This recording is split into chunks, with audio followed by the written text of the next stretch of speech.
Often during the COVID crisis, and correctly, a lot of concern expressed about mental health impacts, especially on our young people, during all the restrictions that have been imposed on them. But sometimes I have to say those expressing the concerns for young people and their mental health do not have a record in general of concerning themselves about the plight of young people, or indeed the issue of mental health in our society in general.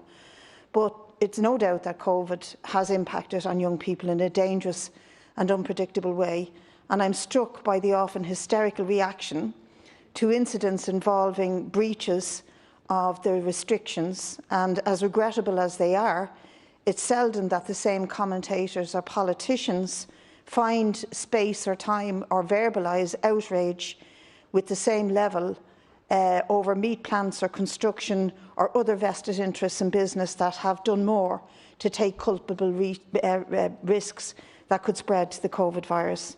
And indeed, I didn't hear those same voices talk about the impact on young people's mental health when previous governments slashed their job seekers allowance because they could, because of their age, and it has never been restored. Or when they cut back spending on many of the youth services that are desperately needed to intervene with young people at high risk. Our motion tonight tries to address a range of issues, and my colleagues have raised most of them, but I want to make some general points. And one element that frequently goes under the radar in this is the position of many young people in apprenticeships. They have to undertake placements and on-site work to progress in their apprenticeships, and COVID has thrown much of this into disarray across their grades and set sectors into turmoil. Their ability to get work and to progress, or even to get work to survive and continue with their apprenticeship, has been hugely impacted by COVID. It has shone a light on many weaknesses in our education, our health and other services. In the apprentice schemes, there are problems which are specific to COVID in terms of delays, lack of training spaces, etc. But the underlying issue here, as with many other issues, is the actual financial and other supports that we offer students and apprentices. The delays and the backlogs would be livable with in terms of trying to combat a pandemic if young people were assured of getting the supports that they need to survive, not just in crisis but in general, during their education and apprenticeships, and that they wouldn't face the same pressures, either financial, in terms of housing and so on. We accept a fiction in this country about our education system and indeed our society in general, and that fiction says that we are a classless society and that education is the great leveller. I even heard the Taoiseach say this very recently in a discussion earlier, that the idea that with effort and application any student can succeed. And no doubt many do and many will, despite the barriers. But it remains a fiction nonetheless, a myth that seeks to hide the reality that this is a deeply class-divided society and system, and a society in which the odds and the games is stacked against some young people from a very early age. That's partially why the Leaving Cert is elevated to a position as some immense milestone that filters young people and so gravely determines their path in life.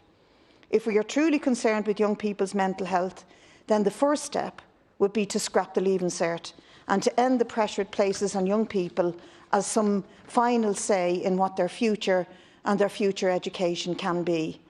We know that the playing field is never level, and we know that the Leaving Cert structure discriminates severely against many young people. But that discrimination and disadvantage does not start with the Leaving Cert exam itself. It starts much earlier. The Leaving Cert simply amplifies the problem. And that's why we see the majority of traveller children, for example, do not complete second-level education. That's why we see children from migrant backgrounds leave school much earlier than their native Irish counterparts. And at the same time, we see school leavers from affluent backgrounds most likely to achieve very high CAO points, giving them a much greater choice in college. 32% of students in the Leaving Cert with 550 plus points are from the wealthiest families, compared to 3% from the most disadvantaged.